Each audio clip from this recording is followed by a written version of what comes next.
for seconds. 3, 2, 1. Hello and welcome to a little bit of wellness. I'm joined by my guest, David Murphy. David, how are you? What's the crack, Laurie? Thank you for having me, my friend. No problem, but so myself and David, we're work colleagues actually, so that's why we're in the studio together. Glad to be here. David, like you're massively into fitness, man. You're a trainer like myself. What kind of got you into that? Like, what was the main message that you took? Like, do you want to get into it?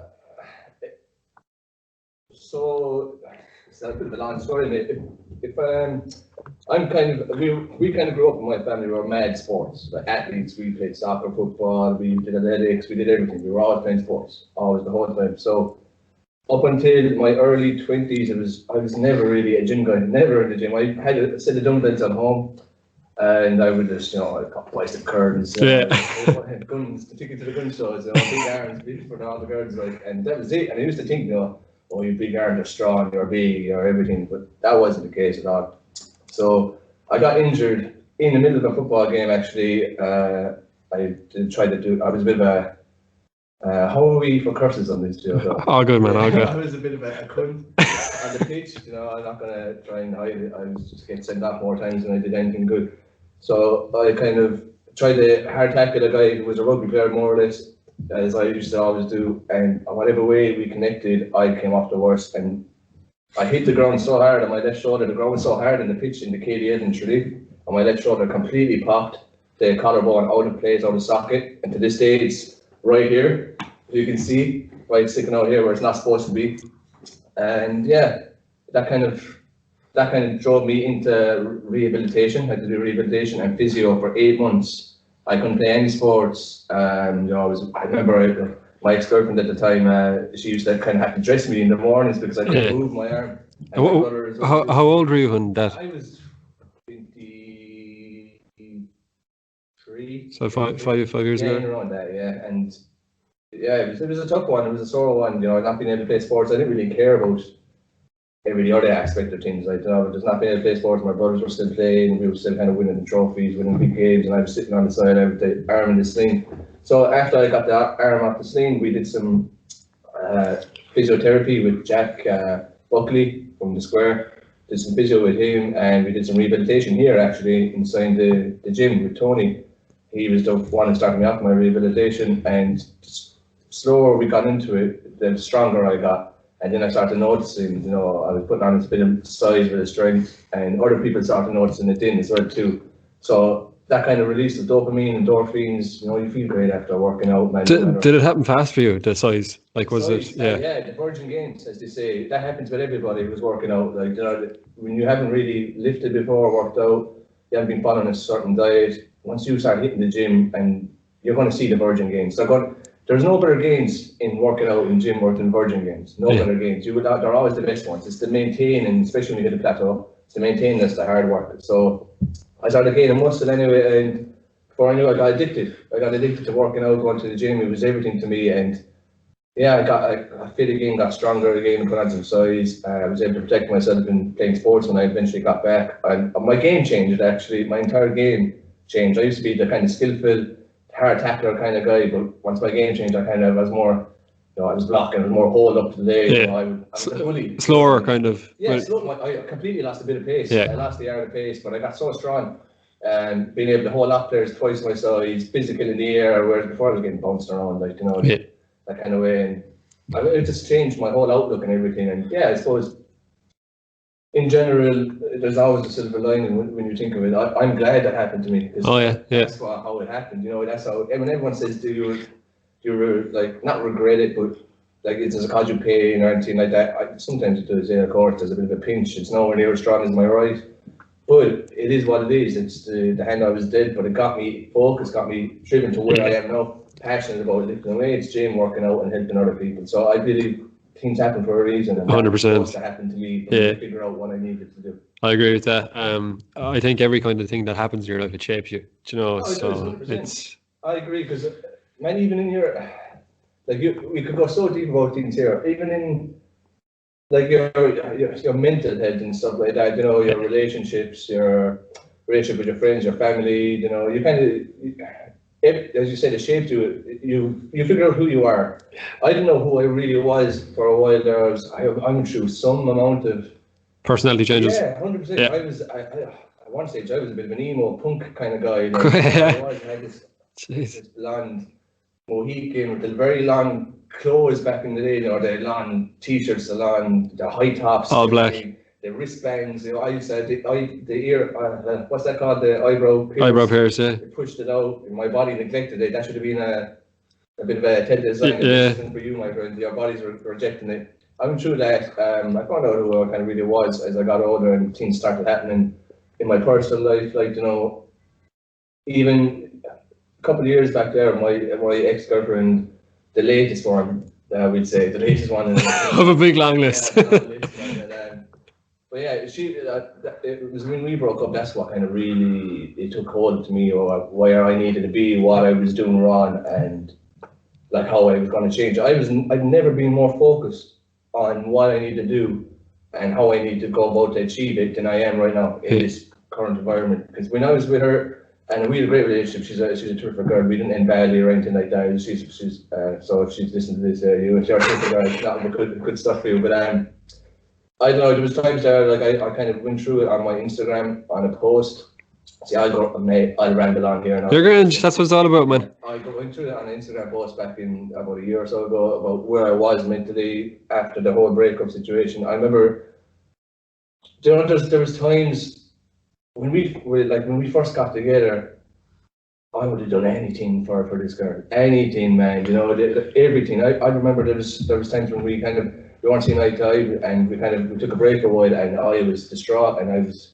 Yeah, I'm not afraid to say it. I kind of pleaded to kind of stay in the race or get back, and we did, and we were together for another 2 more years.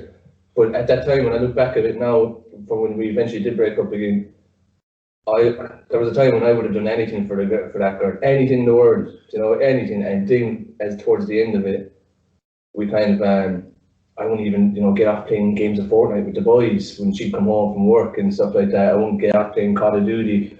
She'd come home from work after a big long shift. Where she was working, and she was stressed and she was tired, and I'd just be there, headphones on, the boys just like, it's okay, and she just wanted me to get off. It's like, one more game, And when we first got together, I wouldn't have been anywhere near that kind of mentality, and nowhere near it. And towards the end thing, we kind of petered out. I got a bit of a slump. There was times we get up in the morning and she'd go to work, and I was coming down here, but then as I was dropping her into work, I'd turn around and I'd just go back home again. I wasn't working out. I gained weight, but not.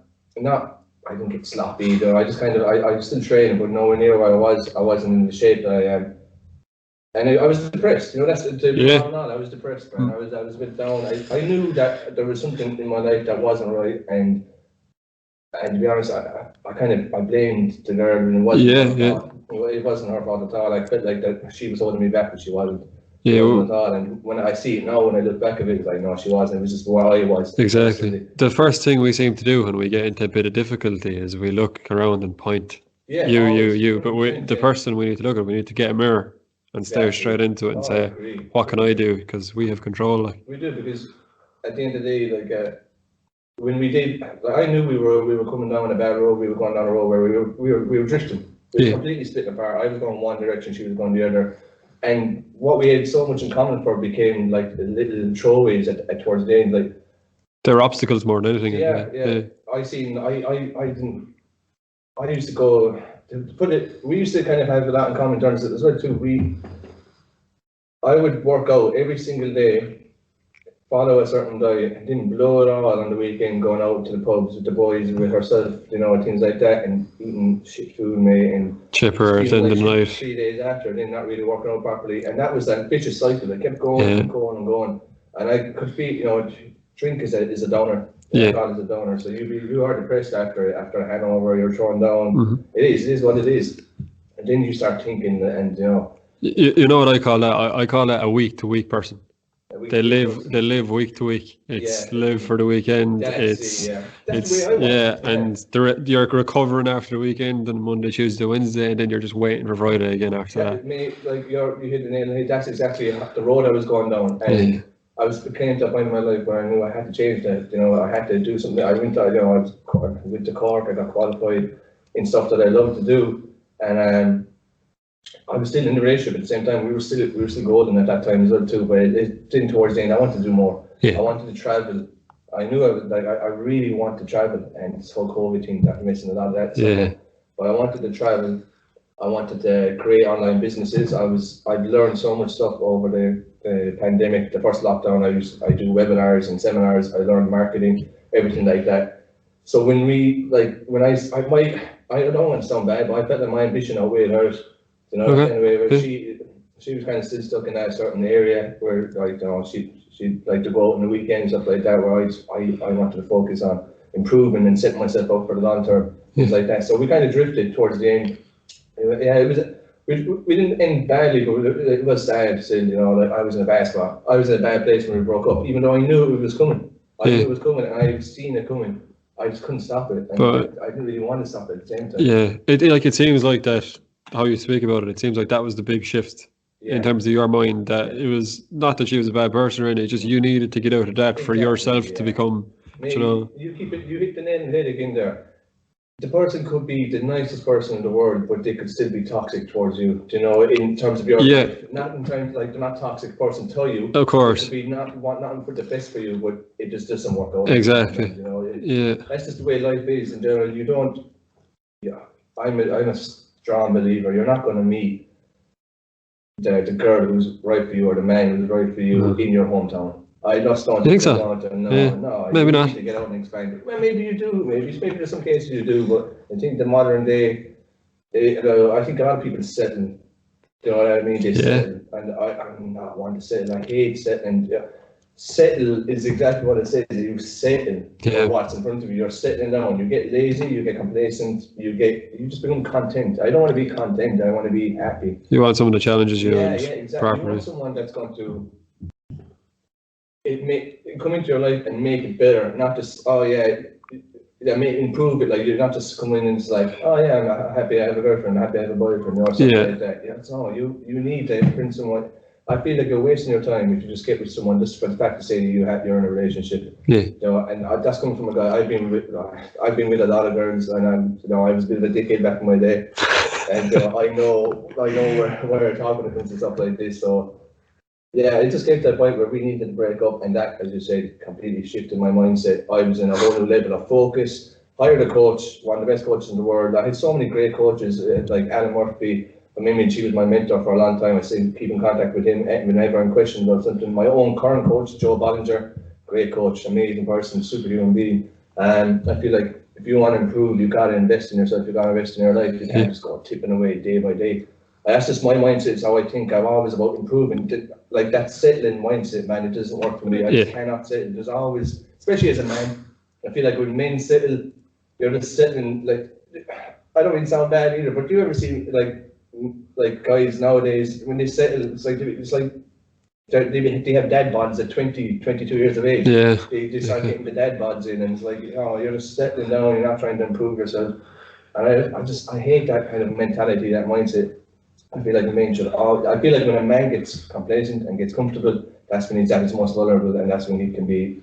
There are a lot of dads though, like that are that have turned their life around. Like, there's a lot of them that it's been made the best of them, like it gives them. Don't get me wrong, when there's dads our age, that's the best thing in the world you can have for children. It changes your life, your mentality, your mindset, and everything. I'm not shifting it, I'm not doubting it or anything like that. It's just that's like I said, it's my mentality. I want to do things before. I'm the same. Exactly. Yeah, it's not the timing isn't right. Everyone's timing is different, dude. Yeah, of course it is. And I know there's a lot of guys out there who didn't plan on having a baby, and a lot of women who didn't plan on having a baby, it just happened. So like that's why I come to think of terms. You're not gonna being with the same person in your hometown. I just don't think I need to just go. It's not for you. It's not for me. I need to get out and travel, explore. Like I said, I'm not even supposed to be here. I'm supposed to be in Asia, in Burma right now, doing teaching kids English over there, and staying for another year, another semester afterwards. But the whole COVID stopped it. So I always think to myself, where would I be if there was no COVID? Yeah. Like I probably wouldn't have met you. Yeah, I wouldn't have met you. More likely. You know what I mean? You know, We wouldn't be here today anyway, yeah. On this, yeah, it's 100%. So, but there's like things happen, man. Things happen for a reason. There's a reason I'm still here. Obviously, the COVID is one of the main reasons, and the pandemic and stuff. But you know, you got to make the most of the hands you're dealt. And until then, I'm going to make the most of everything. But yeah, I know that was a big long ass answer for how do you get into fitness. No, still, it's good to have a backstory of someone, like, you know, a lot of things like that. Story, And you say like you've coaches now, so a lot of people might be wondering, are you into a specific sport? What is it that you like? I know, but what for the viewers and stuff, I already talked to Mike away. Yeah. But what's the coach for and things like that? My own coach right now. Yeah. I hired Joe. He's a coach for me. I want to compete. See, there's another goal of mine. I like to compete in men's physique in the 170 pound mark, which was my walking weight until I dropped down some weight and size. So we structured everything. I've had Joe for a year now, and what we're doing now, we're in prep at the moment for a photo shoot coming up the 21st of June, and then we're going to go into heavy prep after that for compete hopefully by the end of the year, depending on how things change. Wherever it is, I could be in a different country, I might still be here. We don't really know, but we're just going to go into it with a mindset that we're going competing. Right now, the prep is for a photo shoot. I'm starting a website. Just getting the website up, getting more professional looking photos in, things like that. You know, just really just throw myself out there. Like, yeah. That's it. Yeah, he's my coach. He's done so much for me in terms not just physical and everything. I feel like a good coach needs a good coach. I feel like that has to be the way you go forward. I've learned so much from Joe. Yeah. So much. It's just educational wise, my mentality has completely changed. My mindset, how I look at things, and how I train my clients, and how I talk to people as well too. I just completely changed everything up about it. And I got tips from Joe, and I kind of interacting with my own clients and how I would train them and teach them from what I previously would have taught them. Yeah. So now, like, so it's just nothing but up and positive. It's probably the best investment I've ever made in my life. Good, that's great. And in terms of COVID and things like that, how do you think that is impacted in terms of, so normally like you'd be periodizing your training, you'd be saying, okay, we need to cut back now and things, having the lack of clarity, no time frame as such, how has that been for you? Like I say, when this stuff happens, it's not ideal. Of course, it's not ideal. But you make lemonade out of lemons. You know, it's the hand you're dealt, and it's how you adjust to it. I see so many people, man, and it drives me mad. But people just love to complain, don't they? They just love to complain and woe is me. Oh, this only happens to me. You know, I can't go out into the club. Or I can't go to the pub.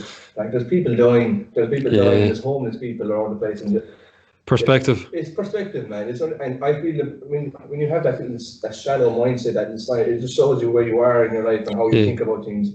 And I don't know, it hasn't been great, obviously, for any coach around the place. You know, online coaching stuff, I know there's a lot. It's a well, you know, completely saturated business right now with online coaching, like you know yourself and stuff. And that's the kind of route that I want to go down eventually. But I do miss the one-on-ones, you know, the training. People, like, just the interaction. Yeah, you can vibe off someone a lot better, I find, in person, like, you know. Accountability, like, you can hold them accountable only to a certain aspect. Yeah, like, you know. You can hide behind the phone. There is, and or like, laptop. You can hide behind the screen, like, you know. That's behind the screen. You can make up some words, you know, things like that.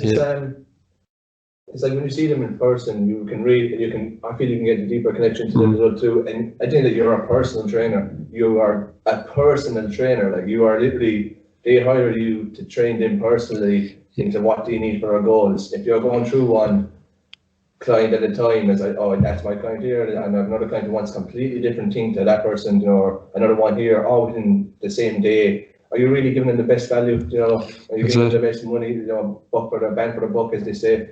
To kind of just like, when you really kind of get up close and personal, you can see where they are, you can sit down, you can talk, you can have a coffee, you can see where their mindsets are, which is pivotal. It's actually probably more important than ever, because if you're not right here, you're never going to be right physically. Exactly. 100%. So, hasn't been ideal, but like I say, we make lemonade, out of lemons.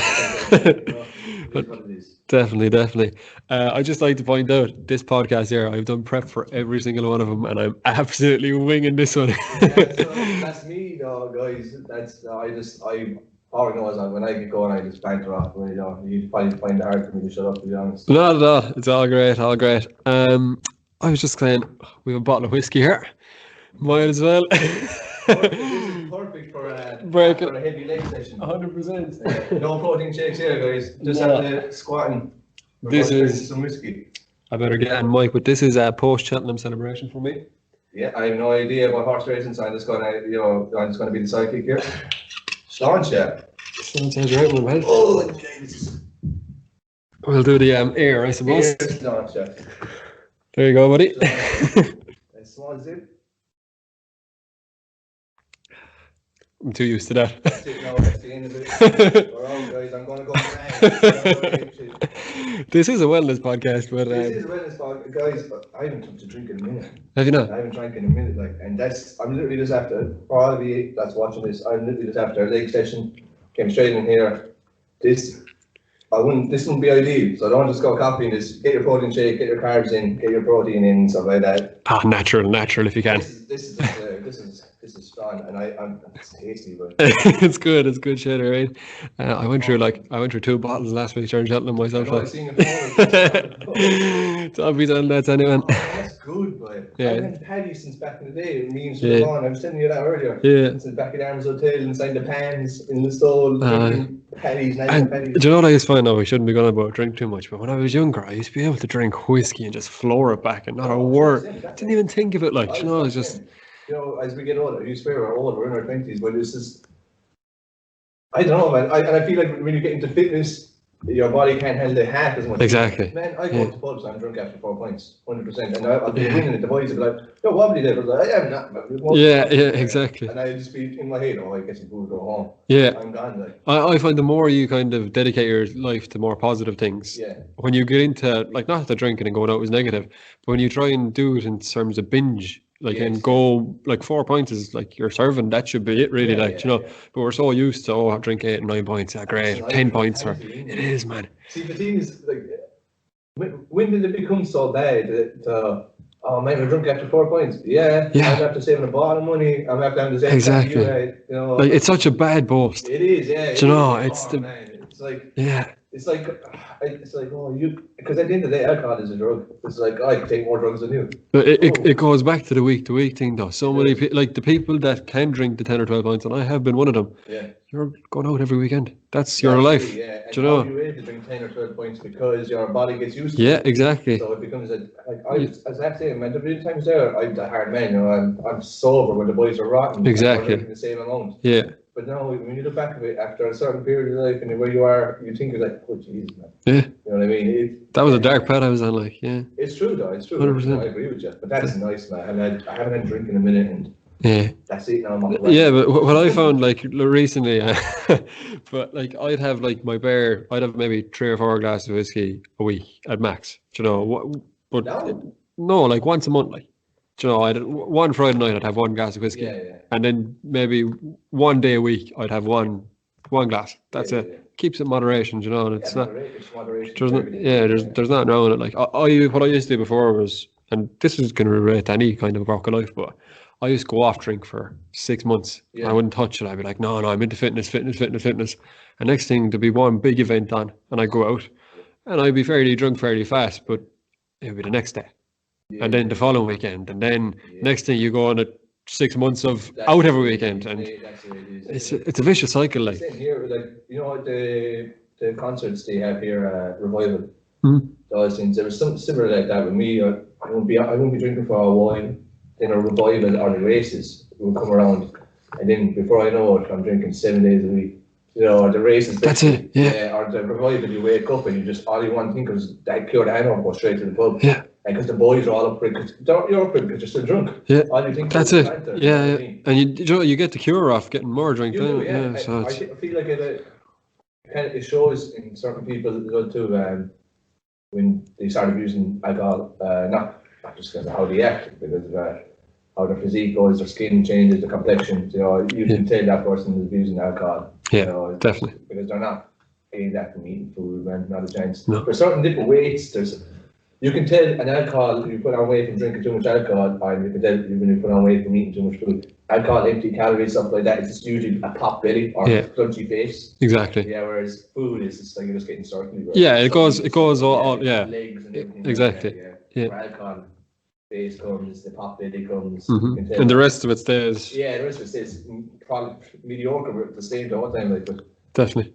yeah, not wrong with a drink every now and then either. 100%. I suppose it is a wellness podcast, so we better talk a few things wellness anyway.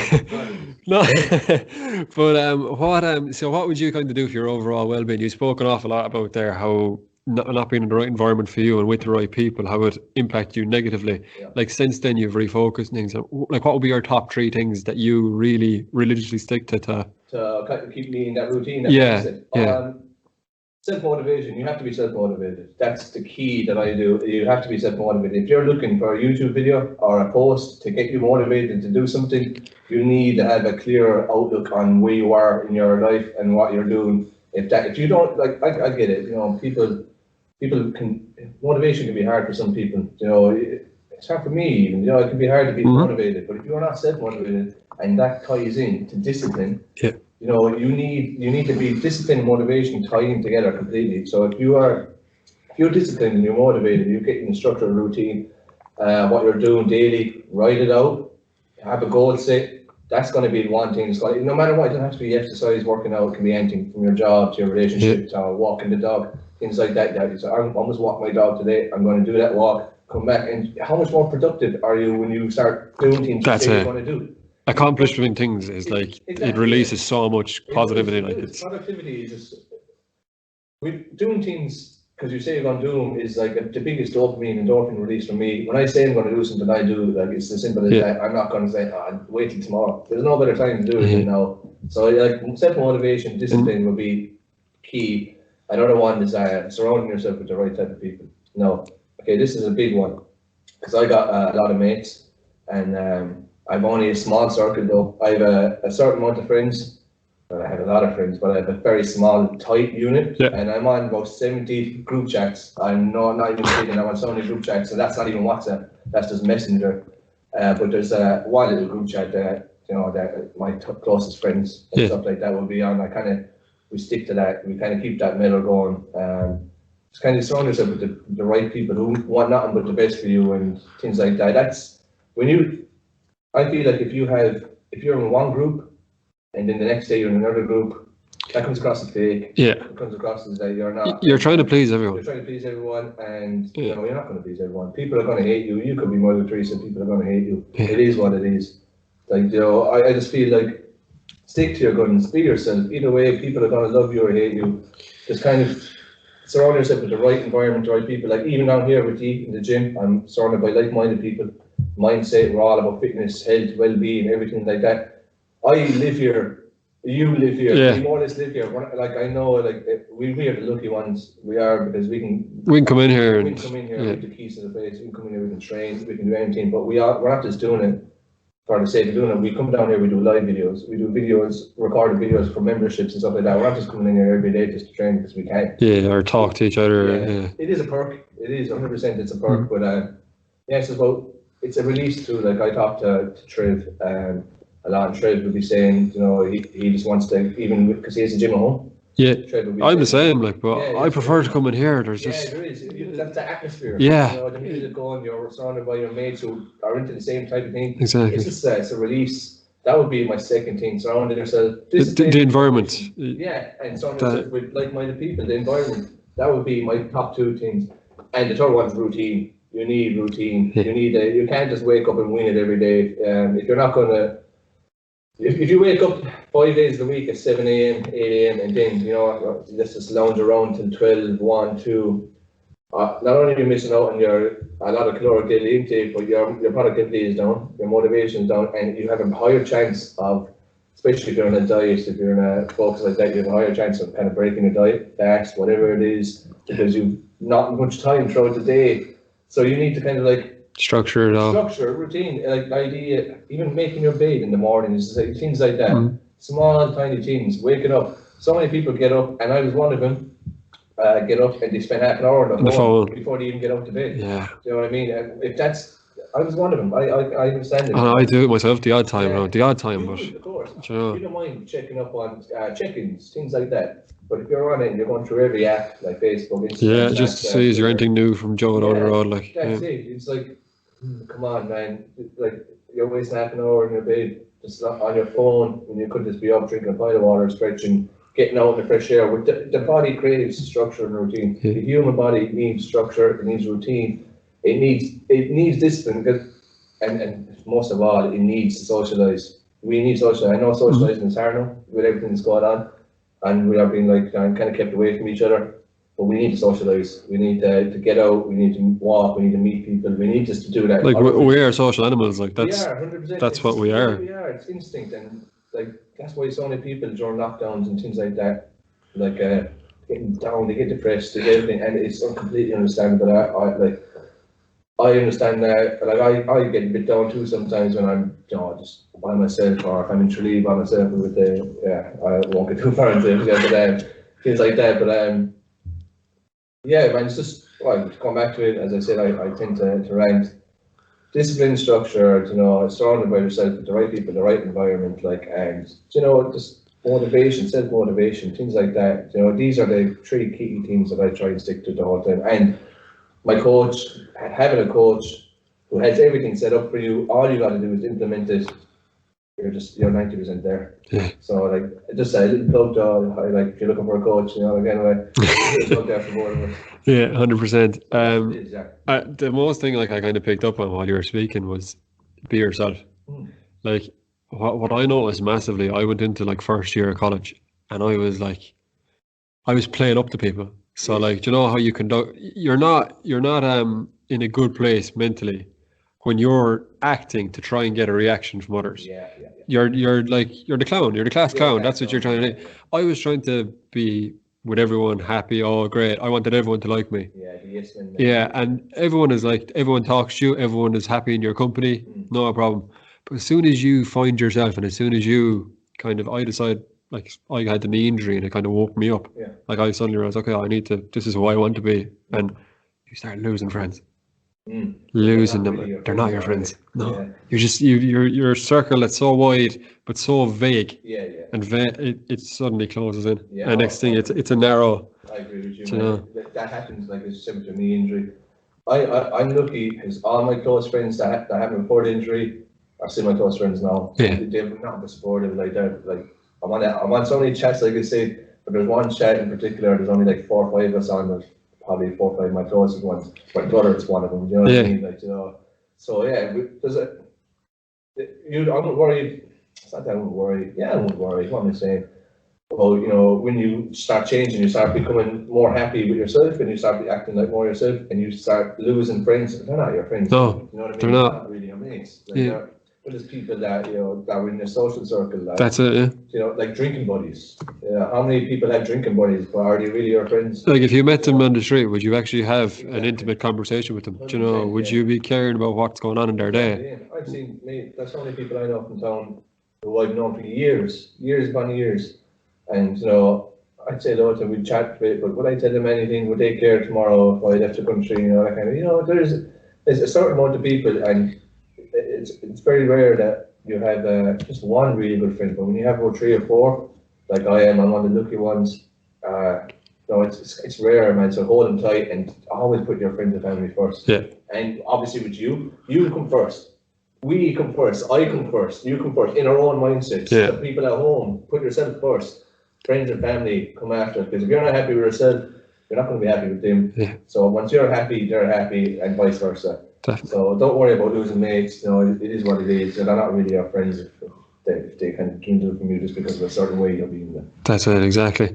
And with sports, then, you played football when you were kind of older. And when you've obviously finished with that? When did you decide come to that conclusion I wasn't really given a choice, but I'm kind of happy I did as well, because I came back playing soccer and football, and I gave up playing soccer with Nafina. It was the last soccer team I played for, and I gave up playing soccer because I kept getting I'm very injury prone in sports because I'm physical. I just like to be physical on the pitch. It's just my mentality, it's my way I play, and it's just the way it is. I have ankles. I have Murphy ankles that are weak ankles. Or me and my family were all the worst ankles, and I just always get injured. And I noticed the injuries were happening a lot, and they were stopping me from working. because I couldn't, when I'm in the gym, something like that, I can't work out, I can't work. Things they were leaving me out for weeks, and it was costing me money, it was costing me my physique, it was costing me my health, and I was like, is it worth it? I was putting the two and two together. I was like, I actually enjoy lifting weights and getting in better shape, better mindset, and I enjoy making money a lot more than I enjoy playing on a Sunday, with the boys. And you have less injury risk. Less injuries. And in saying that though, after all that, maybe a year afterwards, I still stopped playing soccer, but I went back playing for Clonmackin football. And I just want, because I just miss, I love sports, man. I'm the same, yeah. So I just went back playing for Clonmackin for a while. And when I say a while, I was literally there probably a month, and I got it. I just got to just have my mind focused on one thing, what I'm trying to do. And I'm glad I did, to be honest with you, because I was getting injured, I was getting hurt. It's just, I can't change the way I am, I can't change the way I play, the way I go about things. But exactly. Yeah, it was football, soccer, and I just needed to give them up because it was costing me my things inside here. Being injured was just costing me everything, So, and if I had my goals to be men's physique and shoots and just to travel and be healthy, I needed to stop getting hurt. Yeah. I had to give up the sports. Because why I'm asking is, I'm at the point where you were. Yeah. I'm at the point that one more and I'm done.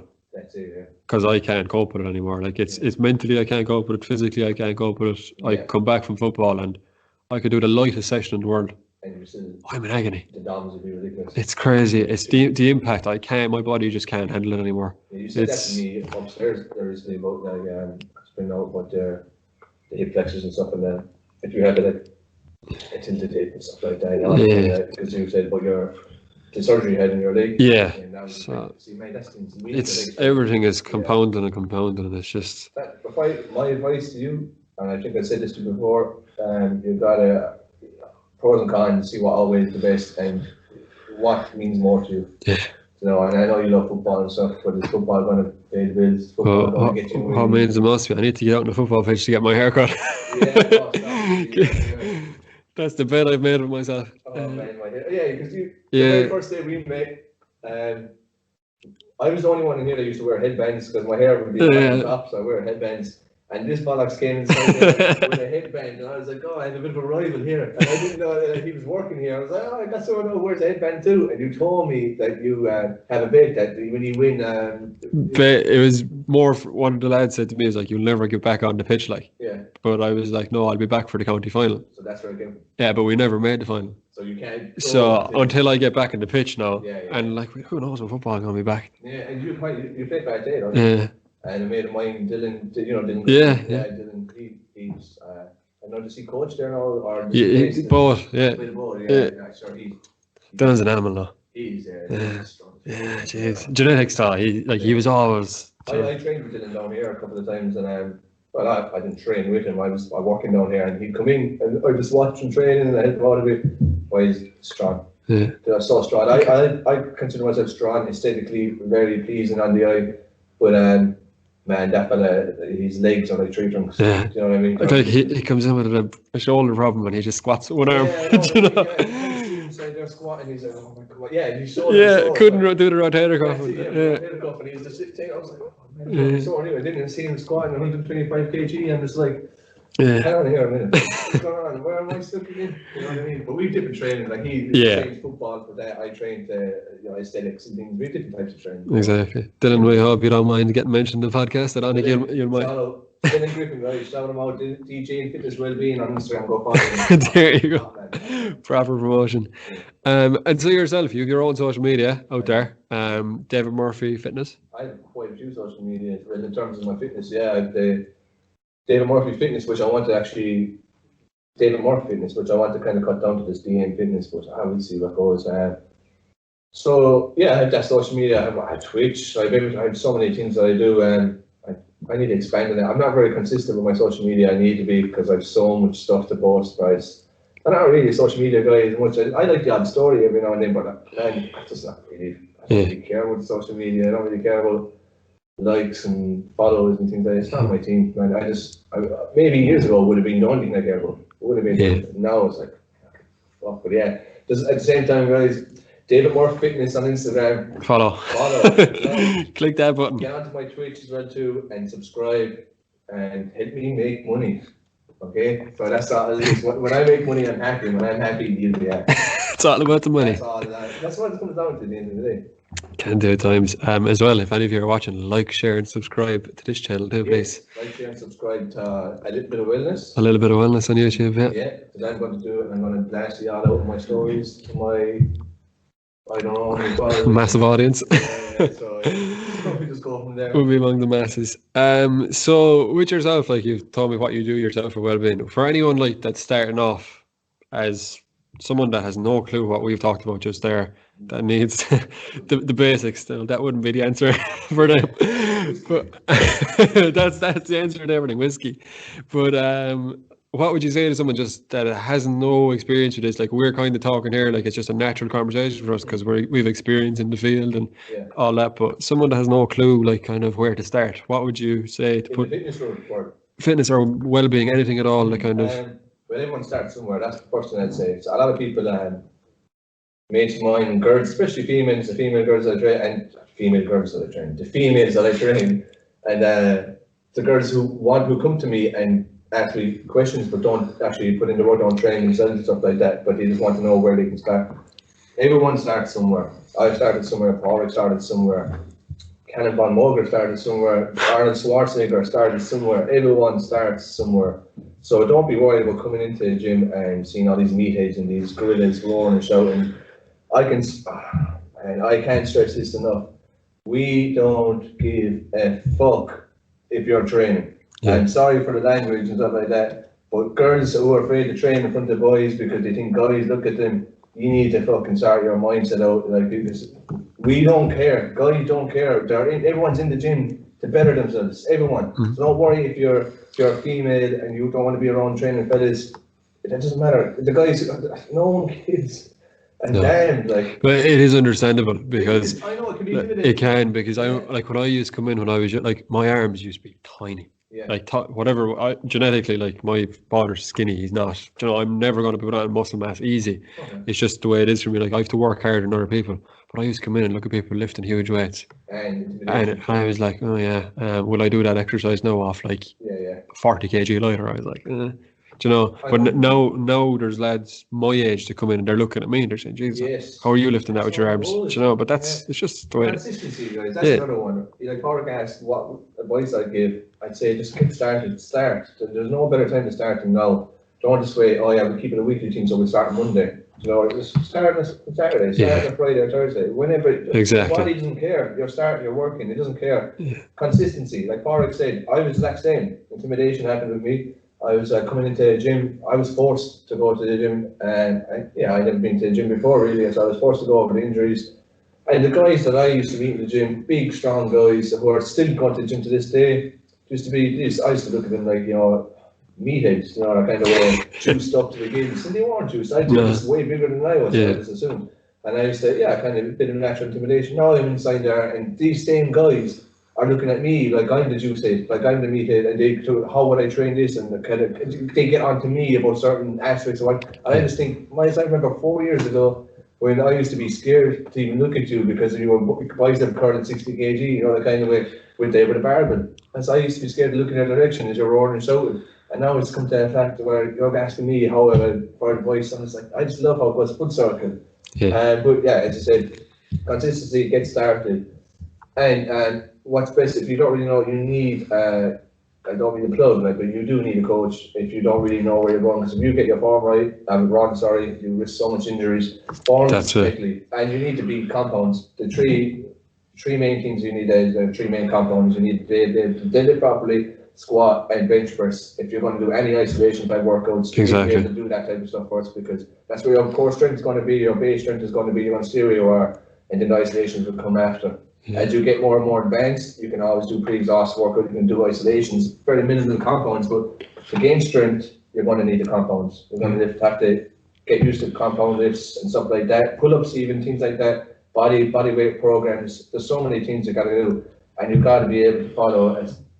I won't say cheat on your diet or it has to be a strict diet, but you got to know what you're eating, where you're going. So you can't just go to the gym twice a week and still eat the same food that you were eating that got you into the shape that you didn't want to be in and expect miracles. So many people come to the gym and train for 2-3 weeks and think, oh, I'm not putting on, I'm not losing weight, I'm not putting on weight, I'm not putting on muscle.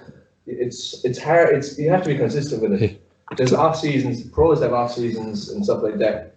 For the majority of people, it's 24/7. For me, there's no off season. I do this every day, every single day of the year. Like even if you're not in here, you're doing recovery. Yeah, exactly. The only days off I had is Sundays, and sometimes I'm inside there doing cardio. I've active recoveries every single day. I'm doing this type of stuff, not because I need to, it's because I want to. It becomes a thing. I remember I was talking to another ex-girlfriend of mine.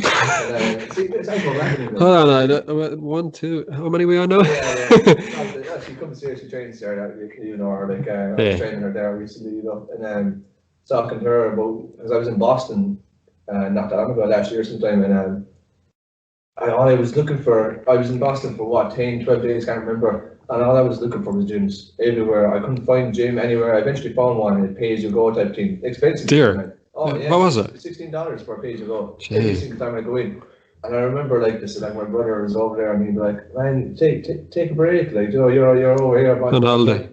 But this isn't a break for me. I love doing this. Yeah. You know, I love going to the gym. I was saying that to my ex about it, so she agreed with me and stuff like that. So I love going to the gym. It's not a break. I actually feel bad when I'm not in the gym. I feel worse. I'm the same. So it's the not going that kills me. It is, yeah. It's a mindset thing too. Like you know, you need a rest. Obviously, your body needs to recover, but it depends on the training. I got a bit off topic, as I always do. No, you're all good. What I would say to people, you need to start. There's no better time to start. You need to be consistent and you need to be realistic. Lay the foundations. You'll never see a house built without laying the foundation. Perfect. What a beautiful metaphor. Like you need to be realistic in your goals. Set a goal. Don't say I want to lose 80 pounds in 8 weeks. It's not going to happen. It's not going to happen. You can juice up. It's not going to happen. You can do anything. It's not going to happen. Set a goal. Stop taking notice of social media clowns. You know, people who are on it, influencers and all that, who are selling you diet pills are complete utter bullshit. Oh, they wreck my head. Oh my god. Do you know what I did actually recently? There's a girl I know. I went to school with her, right? I don't know her very well now, but I remember she was either the year below me or the year ahead of me. I can't remember which it was. But she was selling these like pills. They trim fat. By the way. Trim fat. Yeah. Oh yeah, that's great. I don't need to exercise ever, guys. This is great. They trim fat. Yeah. I asked her a few questions. I was like, "Have these been scientifically tested?" I was like, "What research papers have you did?" And because I just wanted to know was this genuine or not, like. And the answers to every question were like, "Oh yeah, they have been." I was like, "Can I see the paper?" Like, you know, as in where did you publish the paper and things like that. Yeah. Oh no, it was just like questionnaires that we gave to people. I was like, "Yeah, what people did you give questionnaires to?" Oh yeah, just like kind of friends that we gave the product to. I was like, what do you think your friends are going to say about the product? Of course they're going to say it works. Like they're probably the skinniest people ever you're giving the product to. Do you know, where's the pre and post? Like there's nothing. You know, like before, it's and who's to say they're not exercising? Like, you know, there's no proof behind these things. A coach, it all could just be. They wreck my head. And do you ever notice a lot of these people who are selling these type of stuff? There's always you have a social media influence. They have like. You know, I don't know her name, but she's a clown. And I don't know her name. She's like a heavy English one. She's always on, I think, it's Big Brother, all those type of things. I don't know her name. Gemma something anyway. Oh, Gemma Collins. That's her. Blind one. Clown. Don't know her now at all, but I just. Clown, boy. Oh my God. Selling these diet pills and, oh, Jesus Christ. Oh, it's very orange. Right, she's just going, all those kind of people who's literally tricking you. V-Shred. Yeah. V-Shred. I know that absolute clown. Just a model. That look good, that they gave these products to try and sell them on social media. Oh, they're the clowns. It's the guys like AtleanX, things like that. They're the guys you need to follow. They're the real guys, AtleanX. Our own channels, things like that. Our own Facebook, Instagrams. Real cool. Real shit. Yeah, the real stuff. Like, and that's what this podcast for me is all about. Yeah, it is. Like, Caroline Mahoney, Gary Panetta, Joe Bollinger. They're the real people you listen to. You look at the the intro to this podcast and you look at the first clip up, it's like I'm bringing on real people to talk real shit. It's not I don't want to hear from this idiot that says, "Oh, this works," like, and you click your fingers and way. 100%. This is a journey. Life is a journey, and everything to do with wellness is a journey. So anything easy, everyone would be. If it was easy, everyone would be doing it. Anything that's worth it is going to be hard to achieve, going to be hard to get it, but it makes that so better when you do achieve, when you do get it. I had a client there actually recently, and she blew me away, Paulina. Paulina, and some progress, man. Yeah, she's a beautiful girl. Like, she's a beautiful girl, stands out in the crowd completely. I remember spoke to her about all this long before lockdown happened. She was on. She used to be texting me about what classes we have coming up and things like that. So I always knew that she was into her fitness. She used to be down doing some mobility and stretch classes and things like that. I always knew that I ran a competition then towards the end and the first lockdown, and two of them won. She was one of them who won it, and I was delighted. I was actually not going to lie. I was delighted she won it because I knew where her mind was. I knew she was going to be so and commit to it. Yeah. The only would have been a problem was the fact that she's vegan. So for certain things, it could have been a problem, but I just knew where we were going, what we were doing, how to set up. So I knew our goals. She told me our goals. We did check-ins. We talked on the phone. We did everything that we needed to do, consultation-wise, and see where she had with her health and things. And she killed it, man. She did 6 weeks. Every check-in from every week, she was better and better and better. Like, and there was so much stuff that, like her reviews about it, not reviews, but feedback. She'd be telling me that she couldn't do her steps this day or couldn't do her job this day because she's a mother, she has a job, everything like that, and it's understandable that we work around things like that. Exactly. So the whole program is designed for her as a busy mom. The key is that she admitted it, but it was that okay, but I'll get it the next time. Do you know? Exactly, so many people say, "Oh, I didn't get it," and that's the end of the world. Exactly. And it stops, and that it's not about that. It's about if you miss something or you don't get something, you make sure you do it the next time. That's it. Put it before you know like everyone's human. Like, everyone's human. These things happen. We're not robots. We're not, and coaches are not expecting you to be absolutely insane every single time we check in or we see or you did everything perfect because we know you're bullshit. Exactly. That's it. Yeah. We lay out the law. We lay out the guidelines for you. We tell you how to do, how to implement it. It is entirely up to you. Then, like Paulina, we did she's not listening to this. I don't know why. Like in the middle of our coaching, she a menstrual cycle, things that happen. These things happen. It affected her routine, her workout, stuff like that. We worked around it. We did everything around it. Everything that we were doing was based to help her in her certain area where she was that week, that current week, that week, and after. And she's killing it now. I see her sometimes when I'm inside her training. She's still doing her jogs or her walks and stuff like that. And I was like, this girl, it's not just physical that the transform. It's our mentality now. Exactly. It's transformed. And when we open the gyms, we are going to kill it. And she's going to be insane. And like she's so much genetic potential as well too for her mother. I'm fully convinced we get this going right. If she wanted to, she could step on stage and be in the bikini. She could. She's so much genetic potential. And what I've seen from her, she can. And the fact that, like I said there earlier, with once we know you're bullshitting with the check-ins and things like that, if everything's perfect and stuff like that, we know you're bullshitting. See, as a coach, there's we can only do so much. Like so many coaches, I feel, are too quick to blame the client. Certain things when they need to be looking at how the program is set up. I'll always take responsibility. Regardless if it's their fault or not. Even if I know in my heart and soul, like I've had football teams.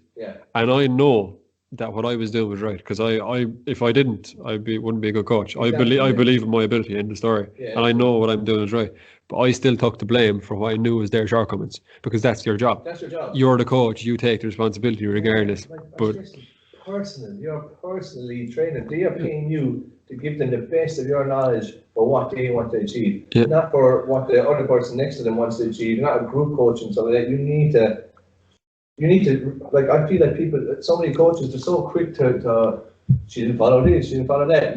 It's our job to get them in the mindset to follow it. Exactly. You need to look at why did she go wrong there? Why is this not attainable for her? What's going on? Let me look at the program again. Exactly. The program, you need to see what's here that so bad that she can't adjust to it, she can't do that. You need to make changes, you need to make amendments, and you need to go from there. And I know at the same time there are times you can't because you have to get something back. You have to, exactly. You need there is times where there's only so much change and amendments you can make to it, and if it's still the same thing, the client is going to have to look at themselves. Like I had a client recently that was like you're on about diet there and saying, "Oh, is this your actual diet?" Things like that. Like I had their calorie count, I had their weight, I had everything nailed down. I had this properly nailed. Their training was nailed. There was still no weight loss, and I was like. So you've been honest with how much you're eating. Are you actually weighing it out and things? I was like, I only asked them I never asked them to actually count calories every single week. I said, do it once and we'll see where you're at. And then I'll say what you need to add in or what you need to take. And after that week, I just got a figure, but it magically added up to within the exact range. I said that, they needed to be in magically but still 6 weeks later there was no progress. No progress. I was Yeah. like, Did you know, like, it's lying, like. they're doing something? Yeah, no, it might be an honest mistake, but it happens then a few times in a row. Yeah, it did. 100%. You know, you're just like, But you know what the main thing about that is? They know themselves. that's it. They know it. When they're trying to convince themselves that it could be something to do with the coach, could be that, but it could be at the start. But after 4 or 5 weeks of the same type of thing, you're gonna have to look at yourself. You're gonna say, what aren't you doing that you're skipping that you should be doing? You know, they're just.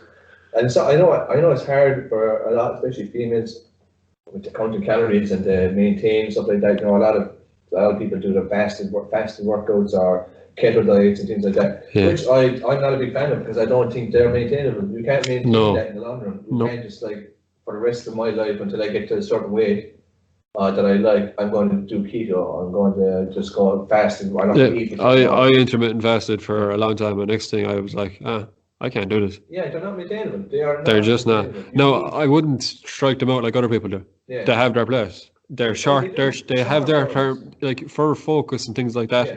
They give you the structure that you need for your short-term goal. Yeah, but that's all it is. It's a short-term That's goal. it. That's all it is. But you need to then cop on and say, okay, now I need to advance and stick to something attainable. Like I feel like when you do those type of diets, you're always going to have your cravings. You're always going to want your pizzas on a Sunday or things like that. Your snacks. There's always going to be cravings. Whereas if you just got a better relationship with your food, you will not have these certain cravings. You do it so much easier and it's attainable, and you can keep it going through a long periods of forever if you want. Whereas these like short-term fat diets, keto and all those fasted, intermittent fasting, don't eat for 12 hours and things like that, they are not maintainable. You cannot do that for the rest of your life. It's not going to work because you eventually do get down to the weight you want to be to or whatever you're trying to achieve through it. And then it's maintenance. So you're going to go off it and think, oh yeah, I did all that, now I'm at the weight I want to be, so we can go back on to eating the way I was eating. Then the weight's just going to balloon back up straight away again.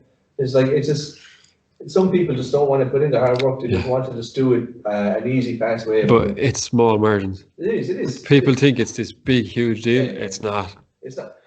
Oh my God. Macronutrient counting for a lot of those people, macros and micros, if you want to talk about it. I see so many people, I've got so many people who don't want to be coached, they just want personalized diet plans, things like that, but they want them done as in like, I'm giving Cristiano Ronaldo a diet program. But what I find is just before, sorry, no, I don't mean to interrupt you, but what I find, they say they don't want coaching. Yeah.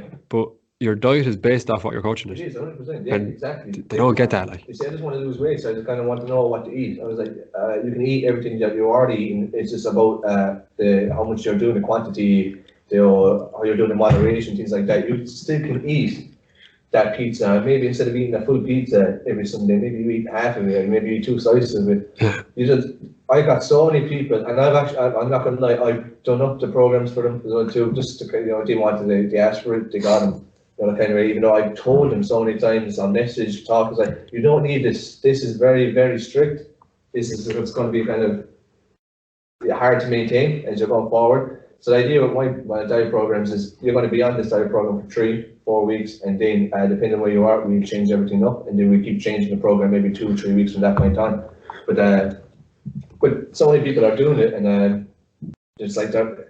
Yeah, I want this Cristiano Ronaldo diet program. I want this Conor McGregor diet program. It's like, you're not going to be able. You're just an average Joe. Yeah, and there's nothing wrong with that either. Yeah, there's nothing wrong with it, but it's unattainable. Yeah. They're doing these diets for their professionalism. Yeah. They are professional athletes. It's based specifically to perform in that capacity for that period of time. Exactly. I've got so many people text me. It's like, I can eat anything. I just don't like spinach. I don't like tomatoes. I don't like that. It's like, you're not getting any of that. You're not getting. It's just I'm just going to count up where your calories are, where your maintenance levels are. Get your macro. You don't have to have 50% protein, 30% carbs. You don't have to have the 20% fasting. It doesn't have to be that hard. That difficult for average Joe who's going to lose weight. Just be in a deficit. Yeah. Just be in a deficit. If I'm 3,000 calories at maintenance, if I want to lose weight, I'm eating 2,500 calories. Simple. That is it. I am going to lose weight. You are not going to gain fat when you are in a deficit. Yeah. If you're in a surplus, you are always going to gain fat. There's no such thing as, I want to bulk up, I don't want to gain fat. Not possible. You are going to gain fat when you bulk up. Exactly. It's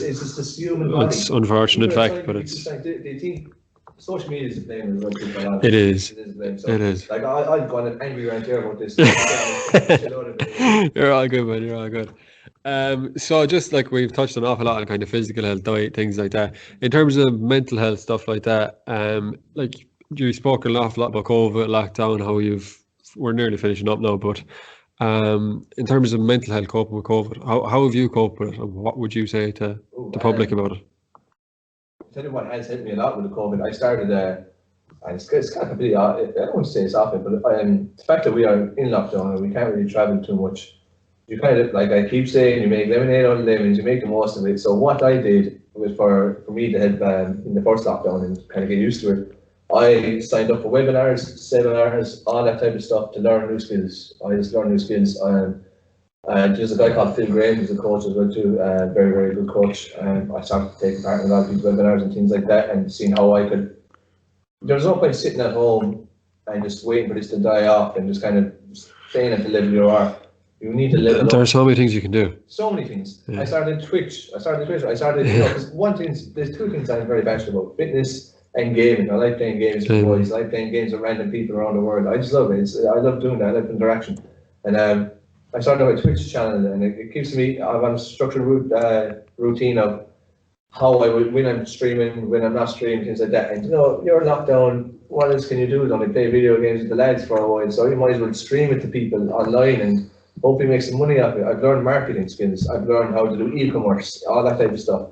I was even looking into learning Japanese at one stage. I don't know why. Why not? Why not? And it's hard, man. Japanese is hard. I applied just to see, because I'm the type of guy, I want to do something just to know that I can do something, but once I figure out I can do it, I'm not interested. Do you know what I'd love to learn? No. Croatian. Croatian? Yeah, I don't know why. Just Croatian. Yeah, it's just Eastern European type. Yeah, I don't know why. I just really. I think it's Spanish. Maybe it's the blonde girls in Croatia. The Eastern European girls are good looking, alright. They're always blonde too, aren't they? Yeah. Scandinavian girls too, always blonde. Yeah. Like the Icelandic, the Swedish, Denmark, Just go up and talk Irish and pretend that it's Croatian. Yeah, it's like, alright, that's a fact, like. But yeah, I like to go on here, like this. Spanish is the language I actually really want, and I've learned a bit of Spanish because I was in Madrid there last year, and my mate was over there, and his Spanish has improved. See, this fella is the nicest guy in the world, but he's literally the version a human dog. Did you ever watch Parks and Recreation? Do you know Chris Pratt? No. He's literally like Chris Pratt. I know Chris Pratt, but I've never watched the show. Like stupid, lovable type of guy. He's so good stuff, but he's so lovable. I know. He learned Spanish. I went to Spain. I met him. I haven't seen him in a minute, and I met him. He's Spanish. I was just like, man, I'm blown away by this. And I started learning a bit thing. And with Spanish girls, you need to be able to speak a bit of Spanish. You don't need to, like, but it comes in handy. Yeah. But it seems like. And has he the accent? The accent. Yeah. Or is it Irish accent with the Spanish? There was this one thing, man, right? We were going to the way they say accents and being able to speak in a certain language. I think body language plays a major role in it, because we were inside. You could tell me and Paul, like Paul Costello, we were the two Irish heads in this club. Yeah. We were just pasty guys sitting at the bar with drinks when everyone is like dancing. Spanish mentalities. They grind on each other. Yeah. They are doing sex. Up on tables. Yeah, they are. I couldn't get over how I just could not get over how. It's pure Shakira job, like. Jesus Christ, and I was loving it though. But I remember I was going to the bathroom and there was just like the women's toilet was packed, and there's just only one men's side. There's literally just a door and a toilet in there. That's all. And there was a kind of a bigger Spanish girl, to say the least, standing in front of it.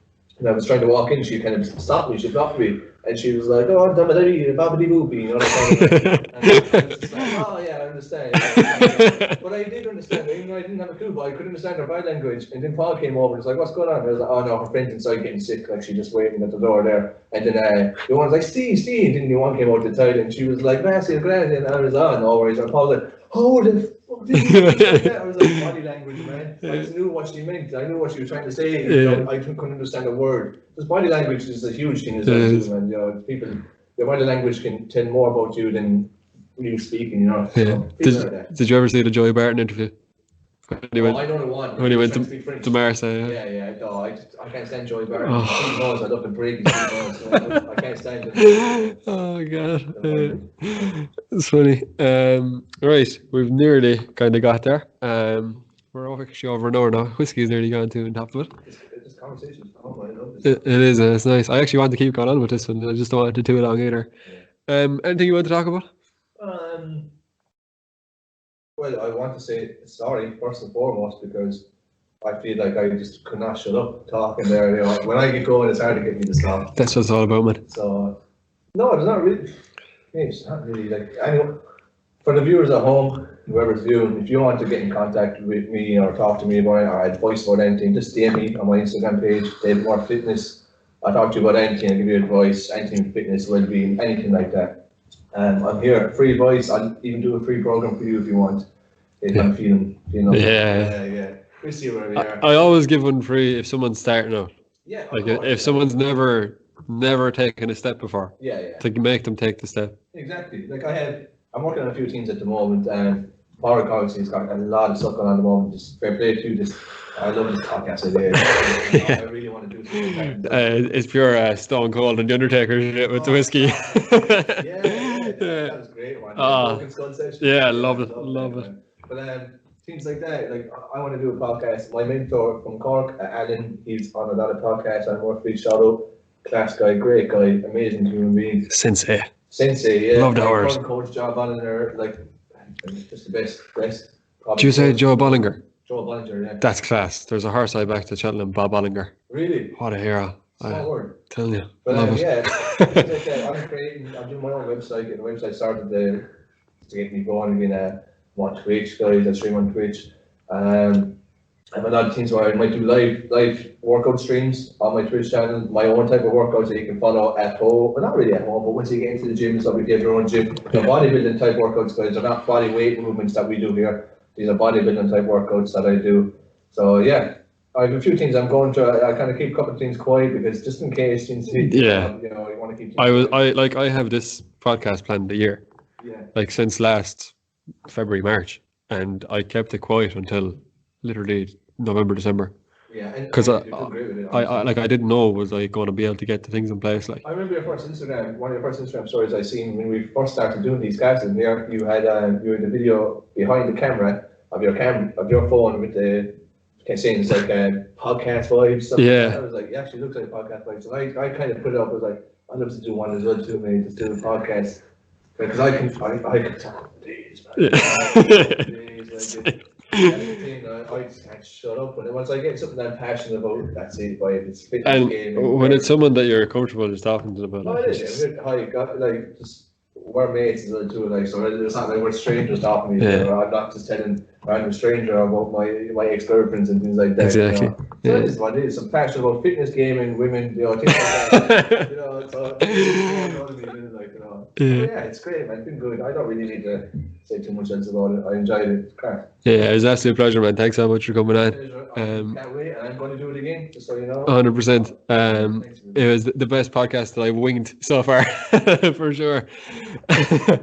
Guys, thanks so much for listening. I hope you all enjoyed it, and we'll catch you in a bit.